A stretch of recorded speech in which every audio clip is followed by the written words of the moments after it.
the destination of speed, whose destination is the top step of the podium here in Buriram. We're underway in MotoGP. Marco Bezzecchi got a great launch away from pole position. Jorge Martin likewise from the front row. Bagnaia in third place. Oh, how close was that? Almost contact between Bezzecchi and Martin in the first corner. They run well wide. Pecco Bagnaia in second place. Quartararo delayed at turn one. He was ran onto the paint by Jack Miller, teammate to Bagnaia. Look at Miller, who's made a stunning start from the third row of the grid. He's up to third now ahead of Martin, and Marc Marquez is next up.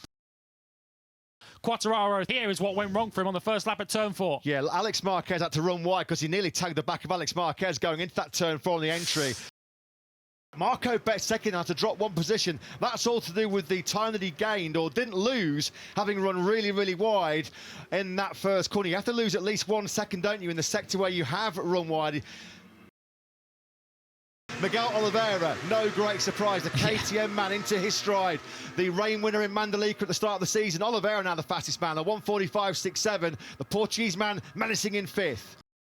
Here comes Miller up the inside of Bagnaia, so certainly no team orders there at the Ducati factory team as Miller takes over second place. He's now in the position to inherit the lead when Bezzecchi has to drop a place. Here comes Oliveira, his charge continues. He's just got great speed, great confidence, great feeling already in the early part of this wet Buriram Grand Prix. So Oliveira now picks off Jorge Martin, the KTM man, up into 4th place. Here he goes, Miller then through on Bezzecchi, who does slot in between the two factory Ducatis, so he's dropped the one position. Here comes Oliveira on the inside of Pecco Bagnaia. This is what Quartararo needs. Miguel Oliveira, this is no shock at all, is it? This was the kind of performance we expected from the Portuguese man after his brilliance in Mandalika. The Rain Master back on song here in Buriram. Head down here for Oliveira. He's found that 1:39.937. Oh, Oliveira, that was... He's got so much more grip than Marco Bezzecchi. Was able to turn it tight and barge his way up the inside of Bezzecchi, who will now surely relinquish that 4th place to Pecco Bagnaia. He does slot in behind him, so Bagnaia back up into the podium positions. It's Miller, Oliveira, Bagnaia now. This is Fabio Quartararo then, still no progress. In fact, he's going the wrong way. Pol Espargaro has now gone past him. Quartararo down to 18th place. It's an absolute nightmare, isn't it, for Fabio Quartararo? This is the move then being made by Pol Espargaro, going on the brakes into turn number 12. As it stands right now, we will have a 2-point gap between Fabio Quartararo and Pecco Bagnaia going to the Australian Grand Prix in Phillip Island.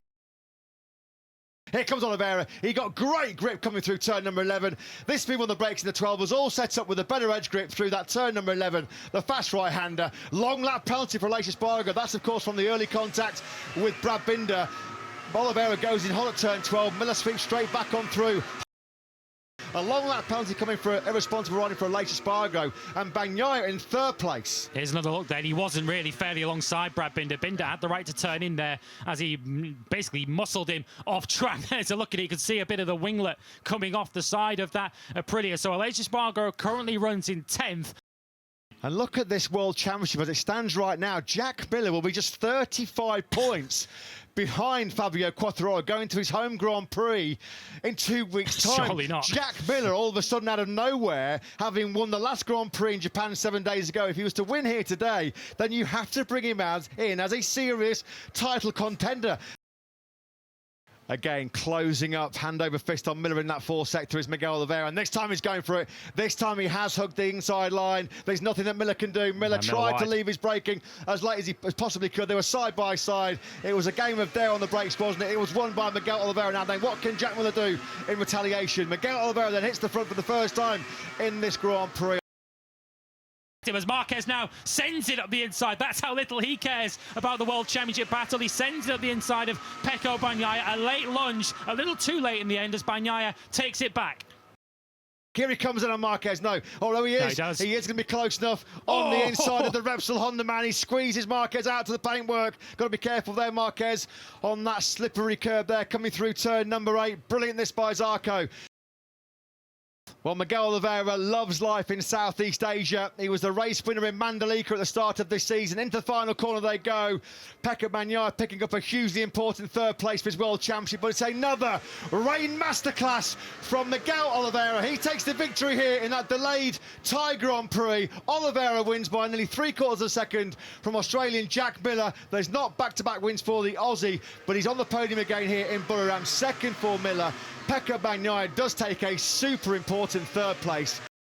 The Portuguese star was once again the rainmaster here in Buriram.